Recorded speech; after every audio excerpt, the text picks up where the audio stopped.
न्यायालयाचा नियम सोडून कधी नाही काम केलं.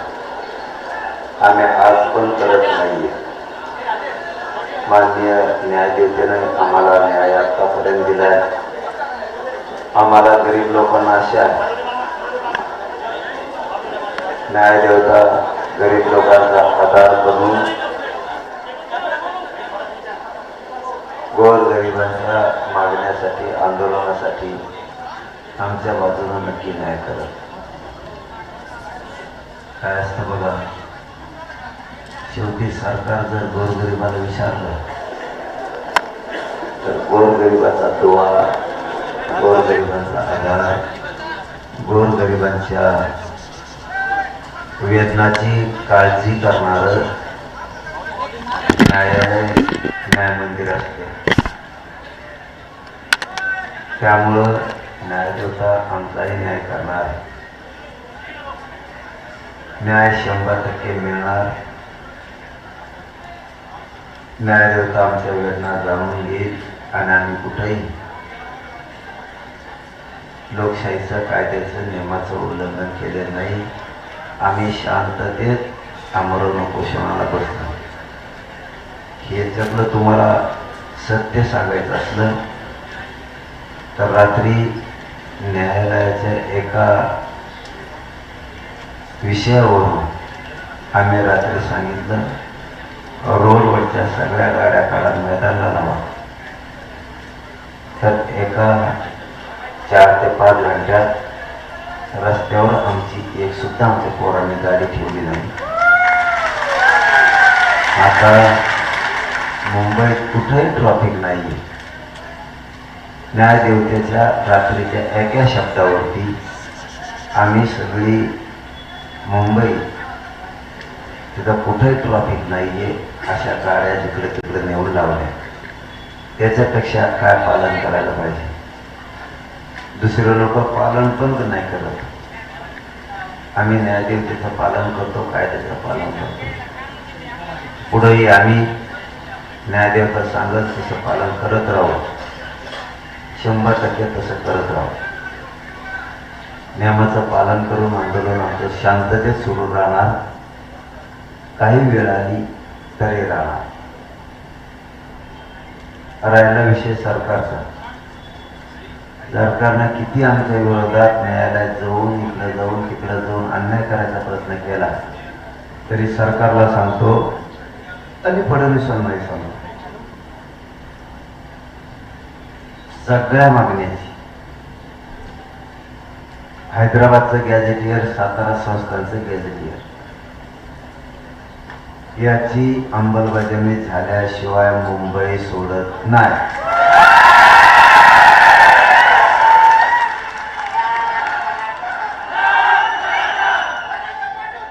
मराठा आणि कुणबी हा एकच.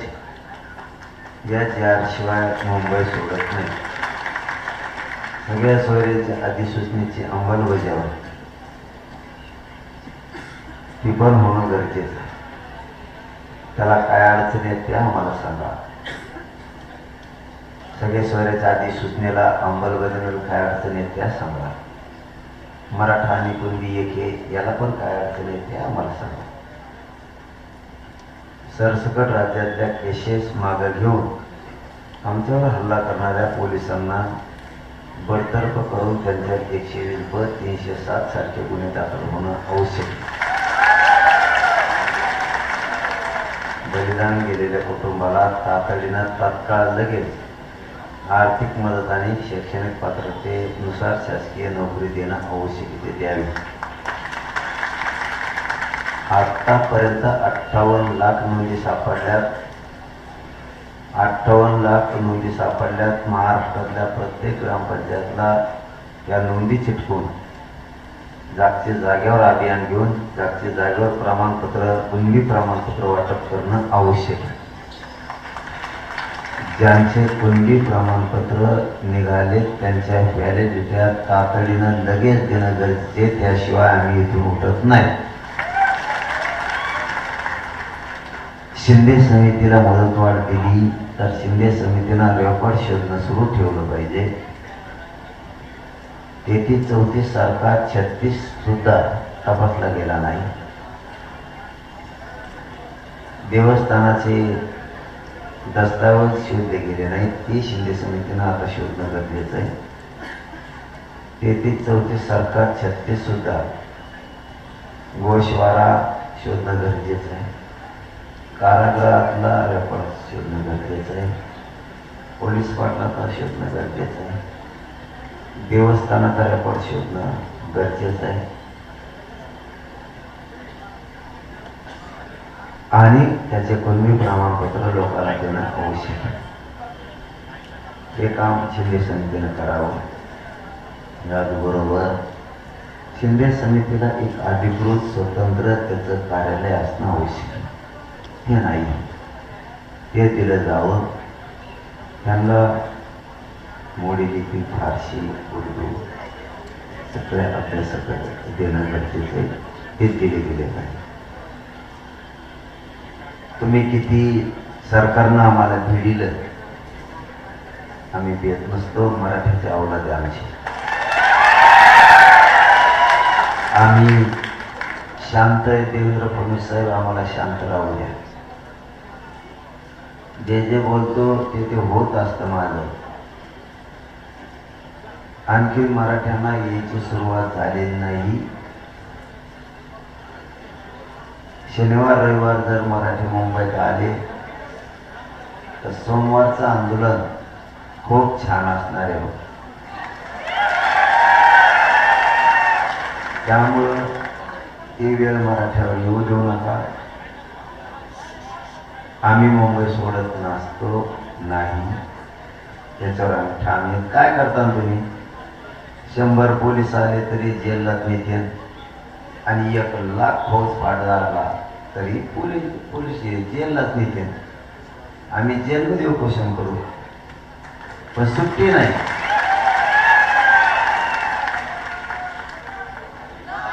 तुम्ही एखाद्या समाजावर अन्याय होईल असं वागू नका. मराठ्यांना इथून हुसकून देणं, काढून देणं ही काळजात रोखणारी सल आहे. फडणवीस साहेब ती रोखू देऊ नका. तुम्ही काही निमित्त जोडून मराठ्यांना आझाद मैदानावर हुसकून देता. ही सल, ते झालेला जिवारी वाद तुम्हाला मागात पडत. तुम्ही पोलिसांना सांगून अटक करायला लावता, तेही तुमच्यासाठी घातक विषय असणार आहे. पोलिसाला सांगून तुम्ही बाहेर कुठं कोरोना लाठीचार्ज करायला लावता, ते तर तुमच्यासाठी अति घातक होणार आहे. तुमच्या आयुष्यात खूप मोठा डाग तुम्हाला ते वाटणार. कारण तुमच्याही लोकांना मग महाराष्ट्रात यायचं आहे, हे पण तुम्ही ध्यानात ठेवा. आम्ही मुंबईत आलोत म्हणून तुम्ही मारहाण पोलिसाकडून करायला लागली. तुम्हाला पण, तुमच्या लोकांना, नेत्याला पण महाराष्ट्रात यायचं, हे पण लक्षात असू द्या. त्यामुळं तुम्हाला आणखीन आम्ही शांत आहेत. जितका शांततेत तुम्हाला मार्ग काढता येईल तितका तात्काळ मार्ग काढून मराठ्यांचे प्रश्न सोडून गोरगरीब मराठ्यांचा सन्मान करा. त्यांना पोलिसाच्या हातून अपमान करून तुम्ही त्यांचा अपमान करू नका. त्यांचा सन्मान केला तर देवेंद्र फडणवीस साहेब हे गरीब लोक तुम्हाला कधी विसरणार नाही. पण जर कधी त्यांचा अपमान केला तर त्यांच्या डोक्यात अपमानाचा बदला घ्यायची चीड तयार होईल. त्यामुळं गोडीत तुम्हाला जे करता येते करा. तुम्हाला वाटत असेल तुमच्यापेक्षा आमची संख्या, तुम्ही ज्याच्या जीवावर बोलता त्यांच्यापेक्षा आमची संख्या जवळपास 9.5 पट जास्त आहे. 9.5 पट. जिकडं नाही घुसायचं तिकडं घुसू नका. आणि उगाच आझाद मैदानातून हाकून दी, मुंबईतून हाकून दी, या वल्गाना थांबवा आणि गोरगरिबाला न्याय कसा देता येईल हे काम करा. करायला आता माझा विषय. मी तर मेलो तरी या आजच माझ्यातून हटत नाही. काय व्हायचं ते होऊ दे. त्याचे दुष्परिणाम तू जाणं मग ते मराठी जाणं. त्याच्यानंतर कुठल्याही स्तराला गेला तरी मी कोणत्याही टोकाला जायला तयार आहे. पण मी मागण्याची अंमलबजावणी घेतल्याशिवाय हटायला तयार नाही. मराठी काय असते हे 350 वर्षानंतर पुन्हा एकदा बघायचं असलं त्याला माझा नाविलाज आहे. पण मी मरुस्थळ इथून हटत नाही. आणि मराठ्यालाही सांगतो, शेवटचं सांगतो तुम्हाला. रात्री पण शेवटचं सांगितलं. गाड्या पार्किंगला लावा, मैदानात लावा, रेल्वेना प्रवास करा, एसटीना प्रवास करा. पुढं लवू देत नसले तर ग्राउंडला वाशीनं नेऊन लावा. मस्त पटांगणाला मग या. शांत राहायचं सांगितलं. किती माझी तब्येत खराब झाली तरी तुम्ही शांतच राहायचं. येडवणी करायचं नाही. मला माहिती आहे तुम्हाला माझी माया आहे, मला तुमची माया आहे. किती त्रास झाला तरी तुम्ही शांत राहायचं.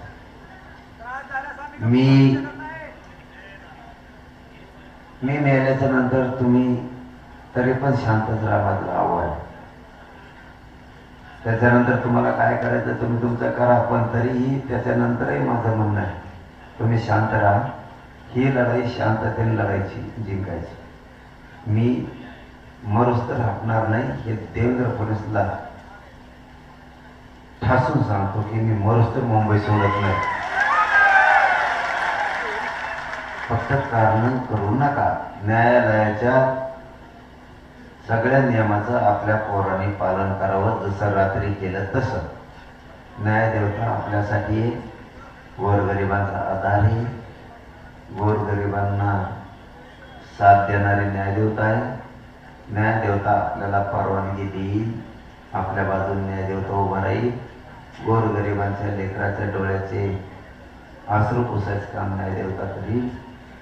आपल्या वेदनेत सहभागी न्यायदेवता होईल. न्यायदेवता आपल्यावर अन्याय करणार नाही.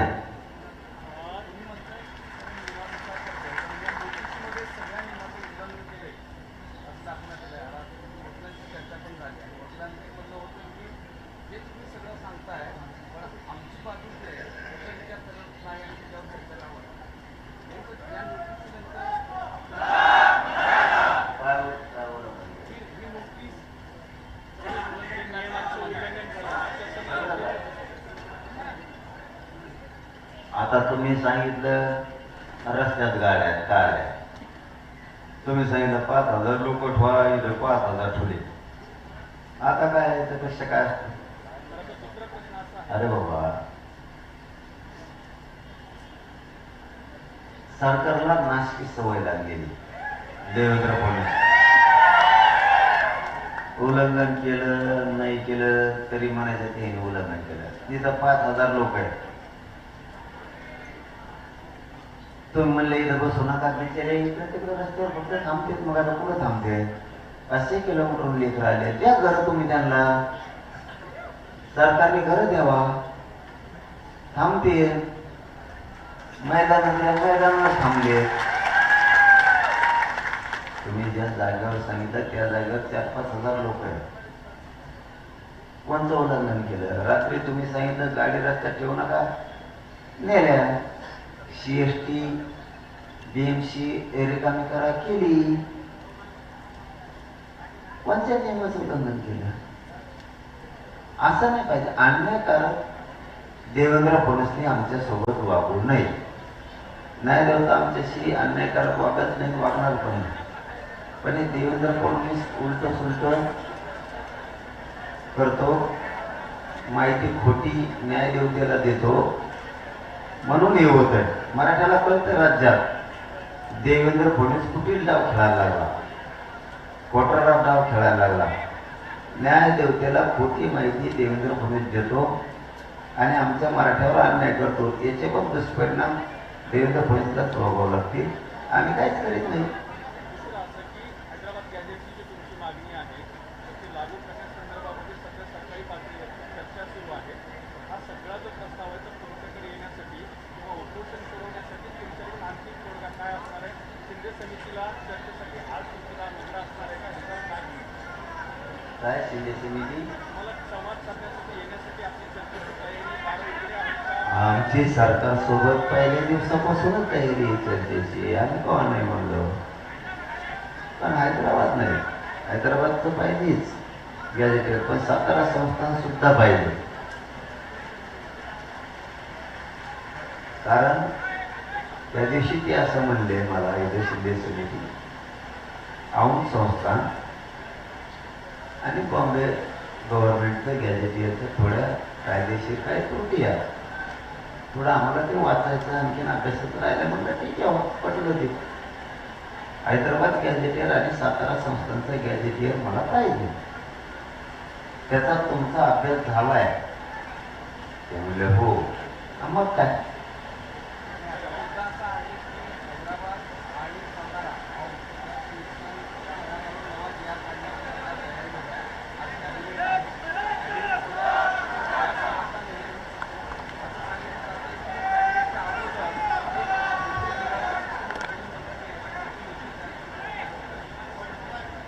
माझं म्हणणं काय, 30-35 मंत्री आहे आणि तर 2 आहे, किती या. आम्ही चर्चेला तयार आहेत. आमचे पोरं कोणाला त्रास देत नाहीत, काही नाही, तर आम्हाला आरक्षणाशी देणं नाही. ते आले तरी त्यांचा सन्मानपूर्वक त्यांना आमचेच पोरं वाटायला होतील, सन्मानपूर्वक त्यांना चर्चाही करतील. पण एक गोष्ट लक्षात ठेवा, मी मागितलेले 4ही गॅजेटियर, त्यापैकी 2चं त्यांचं म्हणणे थोडा अभ्यास त्याचा राहिलेला आहे आणि समजून घ्यावं लागतं. राहिलं असेल ते बॉम्बे गव्हर्नमेंटचं गॅजेटियर थोडं किचकटे असं त्यांचं म्हणणं आहे. ठीक आहे, आपण समजून घेऊ. मग हैदराबादचं गॅजेटियर आणि सातारा संस्थांचं गॅजेटियर याची अंमलबजावणी करायला तुम्हाला हरकत काय? अभ्यास झालाय का? हो, झाला. मग ते टाका दोन्ही गॅजेटियर. मी ते ऐकत नाही एकंठी, दोन्ही पण.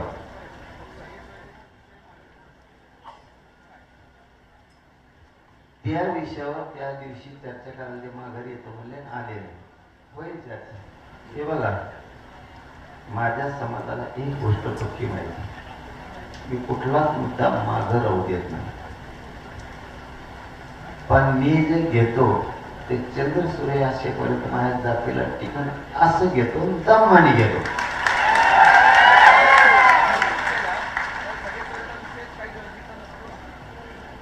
तुम्हाला ते झाल्यावर प्रेस घेऊन सांगायला, तोवर मी काही बोलत नाही, खो देत नाही मी कुणाला. कबड्डी खेळायच्या आधीच खो द्यायचा नाही, कबड्डी खेळायला लागली खो द्यायचं.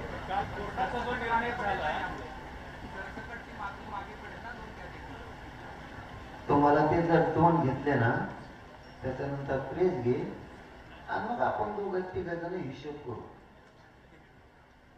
कशाने कशाला काय म्हणतात, कशाने कशाने काय होत असतात. तो फक्त बघा माझ्या माई, मी जी पूर्वजांनी केलेली शिकवण घास घास तोंडात घालावा. एकदाच जर वजळभर घातलं तर काही तोंडाच्या खाली पडत, काही नाड्यात होत, आणि मग ते पचत नाही तर हाताने तेवढंच बाहेर पडत. त्याच्यामुळं मी माझ्या समाजाला योग्य देतो की जे आयुष्यात कधीच उडणार नाही, पिढ्यांना पार त्यांना पूरक असं देतो, गलत दमाने देतो, एवढं आहे. म्हणून मी बरोबर करतो. फक्त पोरावर तुम्ही शांत राहा. मला आणि माझ्या समाजाला डाग लागल, खाली मान घालावं लागेल असं वागू नका. माझी तुम्हाला मनापासून विनंती आहे, शांत राहा.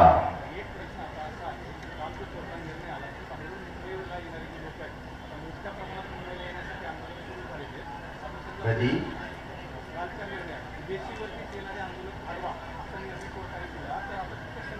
तुम्हाला खरं सांगू का, तुम्ही म्हणताय खूप आंदोलक मुंबईकडे यायला लागलेत, आमचे रिपोर्टर म्हणा किंवा तुमच्या माहितीनुसार मुंबईच्या बाहेर महाराष्ट्रातले मराठी मुंबईकडे यायला लागलेत, तर मुंबईचे 20 वरती लोक आहेत, त्यांना अडवलं जाईल. इतके चतुर येत नाही पोट्टे मराठीचे. तुम्हाला कोणत्या कोणा मार्गाने ते मुंबईला दिसते शनिवार रविवारच्या नंतर, आणि ते इतके दिसते की सरकारला नेमके हे मुंबईकर येत काही मराठीचे येत काहीच ओळखायला येणार नाही.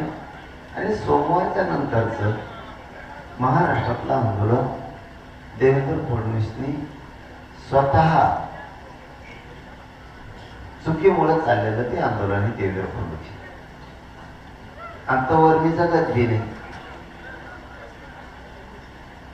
इतक्या दिवस उपोषण, मला तुमच्या संग बोलायचं असलं का आधी पाणी घ्यावं लागतं म्हणून बोलावं.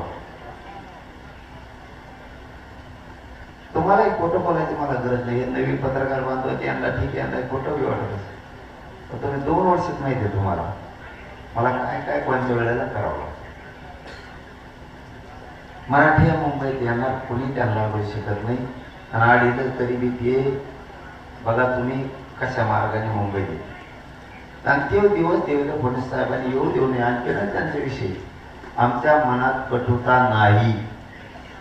आणखीन पण इतका त्रास दिला त्याने आम्हाला, परवानग्या रद्द केल्या, पोरांना त्रास दिला, झोपून दिलं नाही, पाणी दिलं नाही, भाकरी दिलं नाही, जेवायला दिलं नाही, मुंबईत फिरू दिलं नाही, इतका त्रास दिला देवेंद्र फडणवीस. तरी आमच्या मनात त्यांच्याविषयी कटुता नाही. त्यांनी आमच्या मागण्याची अंमलबजावणी करावी, बस. आम्हाला काय अपेक्षा नाही. चला, धन्यवाद.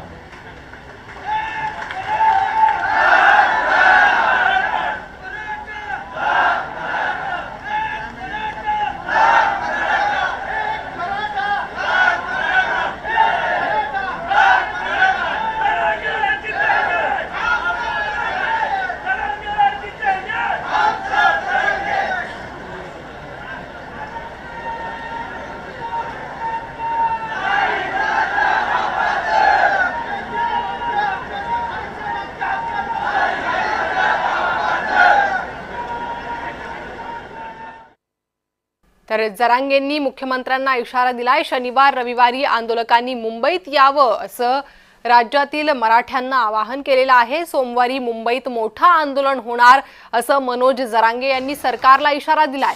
नोटिशी नंतरही मनोज जरांगे आपल्या उपोषणावर ठाम आहे. मागण्या पूर्ण होईपर्यंत मुंबई सोडणार नाही असं मनोज जरांगेंनी म्हटलंय. आम्हाला 100% न्याय मिळणार, न्याय देवतेवर आमचा विश्वास असल्याचं जरांगे म्हणालेले आहे.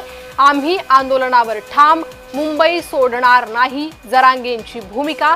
जरांगे आपल्या हट्टाला पेटलेले आहे. आम्ही शांत आहोत, शांत राहू द्या असं त्यांनी सरकारला म्हटलेलं आहे. जरांगे